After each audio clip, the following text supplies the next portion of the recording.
Hello, everyone, and welcome to a What the Bristol Live, of course, with myself, Deanna Roberts, with Bristol Central Rounds. Today, we have a very special guest, someone I cannot wait to speak with, Natty from Love Being Human. So welcome, Natty, and thank you for being our guest today.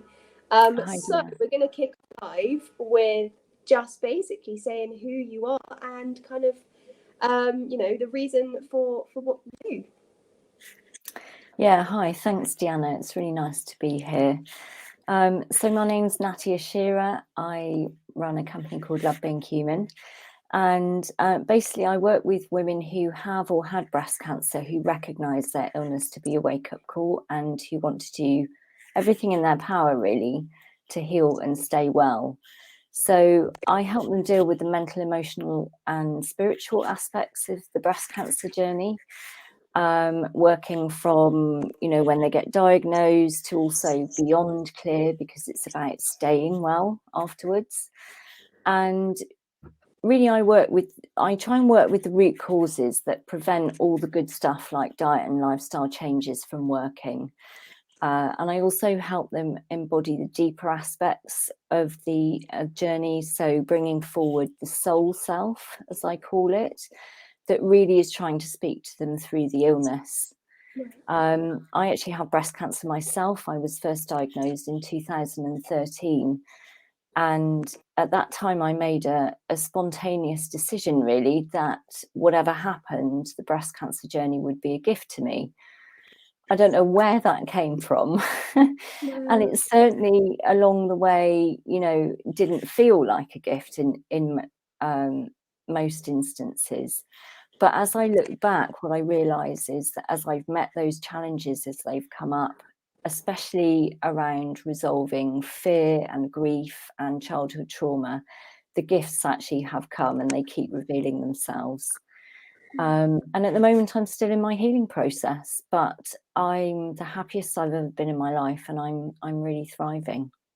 Love that, love that as well. It's so inspiring to speak to someone that's also someone that, can offer these services, but be someone that's walking and doing what you do for other people as well. So, every time I'm so inspired for the fact that the way you look at cancer completely different, a completely different way, to what other people may look when they get diagnosed with cancer. I know very touchy and scary subject for so many, and just speaking with you just makes everything feel so much more of ease, and actually to take a step back. So really excited to get more on this chat today. And for anyone that has a comment in the chat at any point, please feel free to comment. We can answer questions if you have any, or we'll get back to you if you're watching on every day. So that brings me on to one of your things. I know you mentioned sort of that you've been someone that also is now on a journey with breast cancer.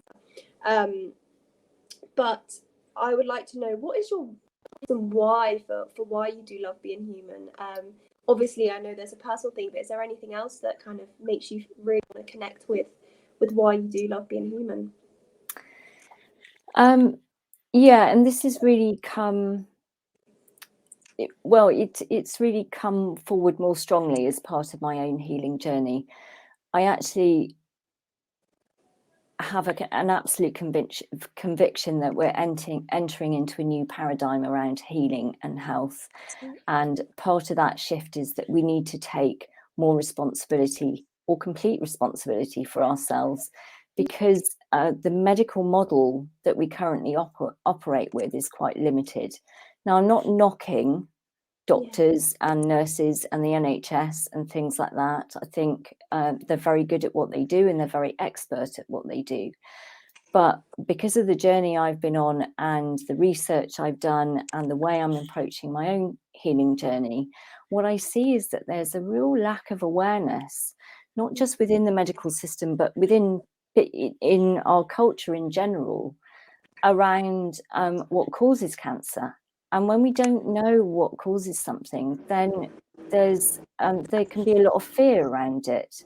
And I think most people would really recognise that cancer and fear seem to go hand in hand. And I don't think the NHS help with that. They kind of add to that fear. They'll tell you if you don't do what they're telling you to do, then you're going to die. That's not true. Mm.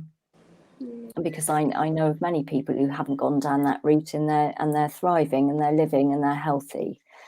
So I don't think they really help with the wider understanding of all the other things that you can do to support yourself through medical treatment if you decide that that's a route you want to go down, but also that there is so much on offer out there that really does help people heal from cancer, with or without medical intervention. So I think what I do is I do it because I want to bring that awareness to people. I want to take the fear out of cancer for people, and I want them to know that they can heal, that breast cancer or cancer in general doesn't need to be a death sentence, basically, and that there are actually there's amazing information out there, amazing bodies of work that actually can give you a much more empowering perspective and way to address the illness than our current medical model actually provides. Of course, of course. You know, when speaking with you before, I think it's, you know, I've mentioned with the NHS especially, I think they're just under such pressure with having so much to do. You know, the journey of someone on experienced cancer of some sort, I think it's a huge deal in so many different factors that physically I don't think they're able to accommodate for. And I think that's why people like yourself focuses on the other areas and actually just helping people decide what's right for them. And I've had this conversation with you previously before when we met, but I think it's really important to, you know, that everyone is different, aren't they? And everyone has a different way of doing things and everyone's bodies are different. So Yeah. it's so important to kind of understand that and understand the reasons for maybe why something may not work for someone else. It's because you're just different, or the way that you process things, the way that your body has things are different. So you know, that does bring me on to my next question. You know, the journey of which maybe you would take a client on the through Love Being Human. Like, what's the kind of process of that? Kind of, what do you focus on within that area? So it's very much dependent on where they're at when they come to me. So because obviously there's different stages that you go through on the cancer journey. So initially, if somebody's just had a diagnosis, then I would just have a chat with them. I think it's really important, you know, when you have a diagnosis, it kind of turns your life upside down in that split second, and that can be very disorientating.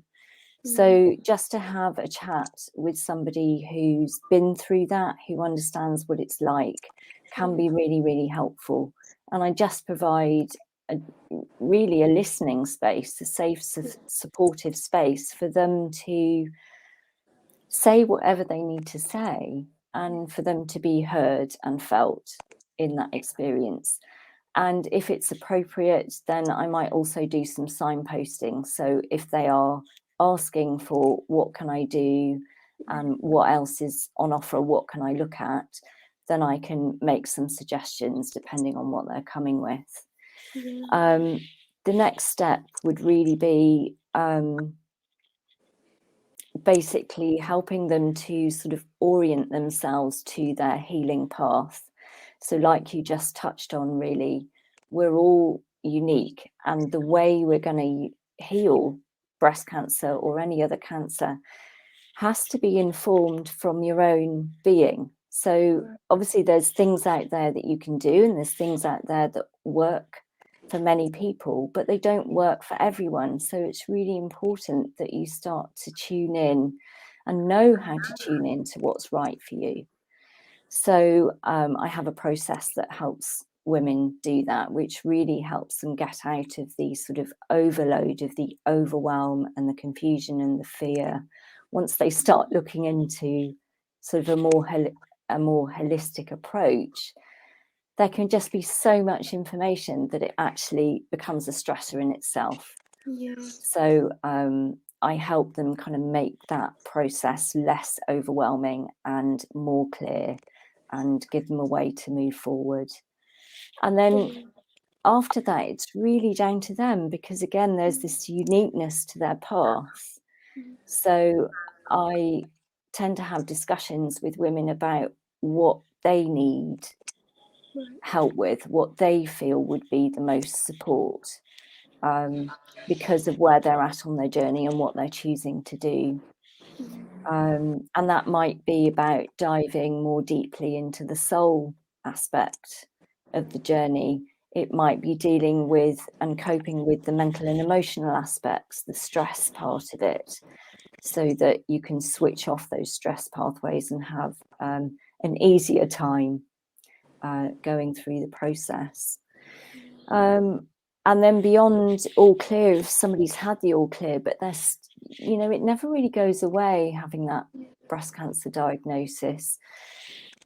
And different people deal with that differently. Some people are real worriers, and there are reasons for that. It's not something to be ashamed of, but that tendency to worry and stress about whether it's coming back can indicate fears that haven't been dealt with, and those fears can often lead to a recurrence. So it's like you haven't quite dealt with the root cause of why the illness was there in the first place.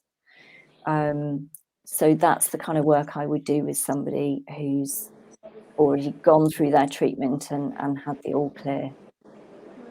And I think the key thing to take away from what you do is having that space, like you mentioned, you know, having that kind of hands-on approach for supporting people for what they need. And I think when you're going through something like that, just sometimes being that person to just understand where they're coming from is so important. You know, so many people, when they hear that kind of news, I'm sure know where to start, don't even know what to kind of approach. So it's a really lovely space that you create to kind of, they make their own decisions and they make their own choices, but you're there kind of being that holding hand. I think is really important when people need it most, you know, at whatever kind of terms that they need it. So I think it's really lovely that, you know, you're giving this kind of support to people and being able to be someone that also has gone through it, so you can really resonate with them.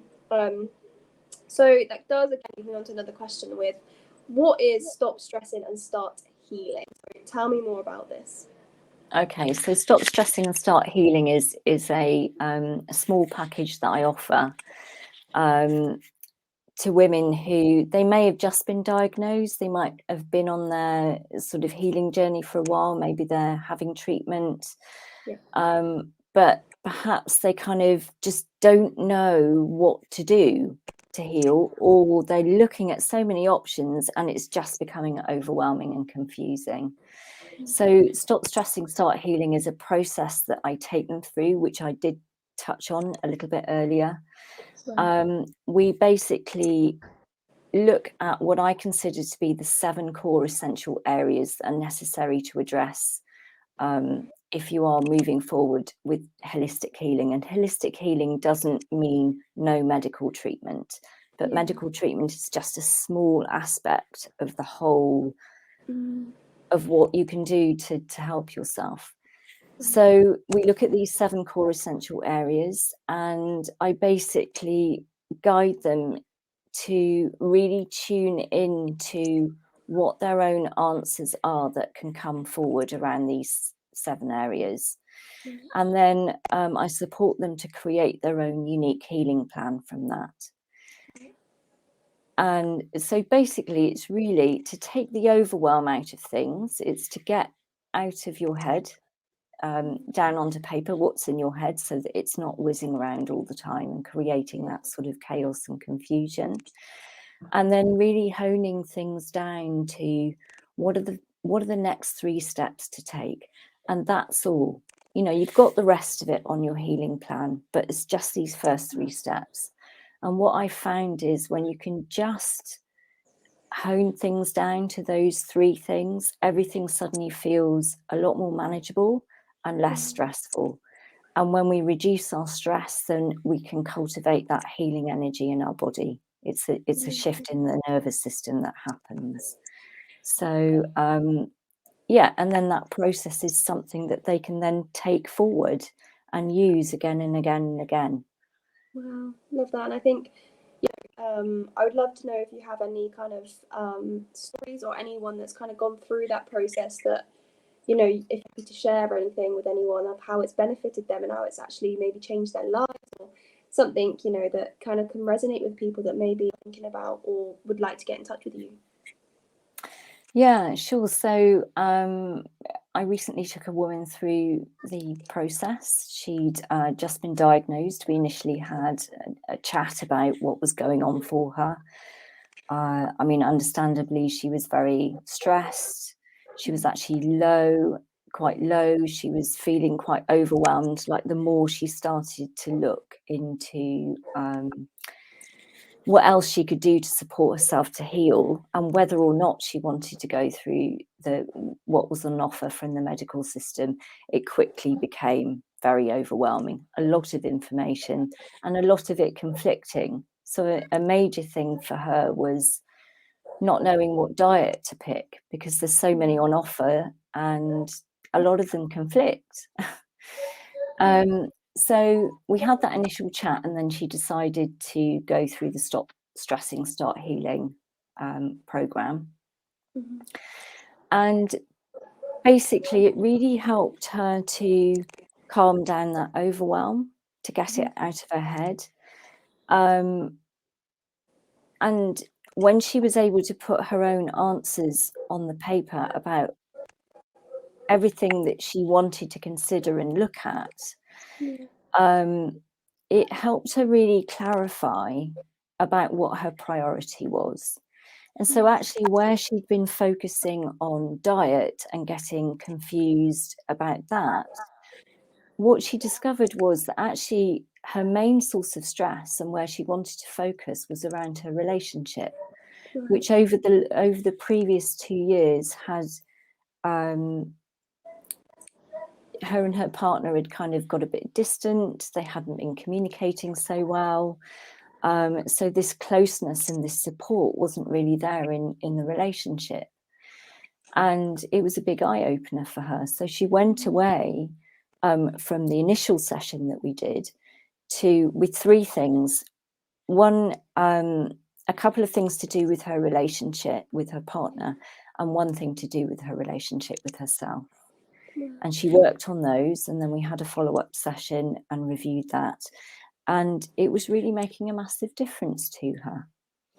And then in the meantime, because all the stress had gone out of the situation, she was actually really able to hear herself around what diet she wanted to follow anyway.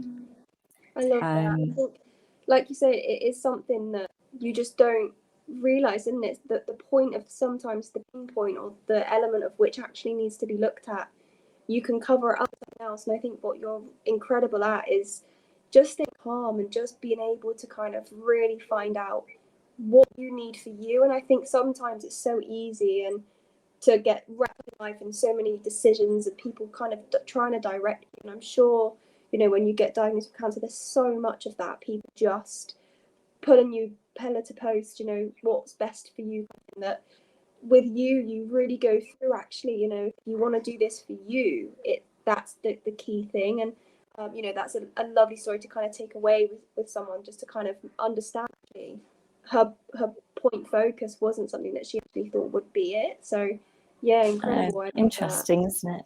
And that's often the case, you know. We can think what we want is whatever it is, and that actually when we learn to really tune in to ourselves, it's something else entirely. And often when we address that first, the other thing will just unravel or sort itself out or become easier.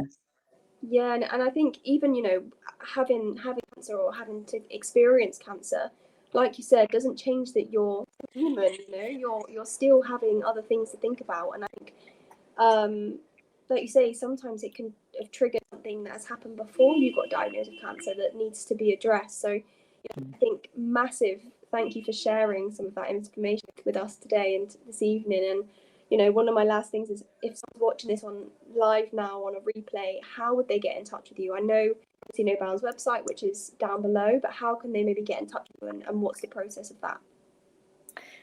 We'll have a website called lovebeinghuman.co.uk, So you can contact me on there or email me direct at natty@lovebeinghuman.co.uk. I do have a Facebook page as well, which is, it's Love Being Human. And I'm on LinkedIn as well. Amazing. And as I said, guys, if you forget the name or if you just want to kind of have a recheck, please do go to See No Bounds. Natty is on all of her actions and places to find more information on how to get in touch. You can do that there as well if you've used the See No Bounds site before.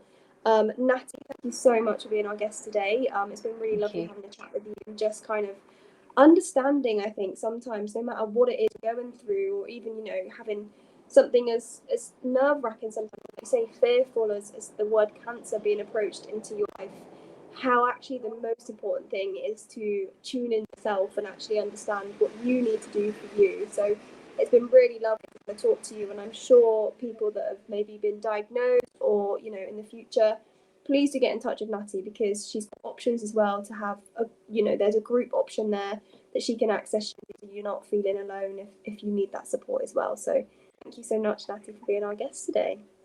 Thanks, Deanna. It's been a pleasure. No worries. So guys, I will see you guys next week. Again, if you need any information, you don't know where to look, just pop a comment in the chat bar and I can direct you straight to Natty either as well too. So Natty, obviously thank you again, and I will see the rest of you next week with another special guest. Thanks everyone, and see you later. Bye everyone.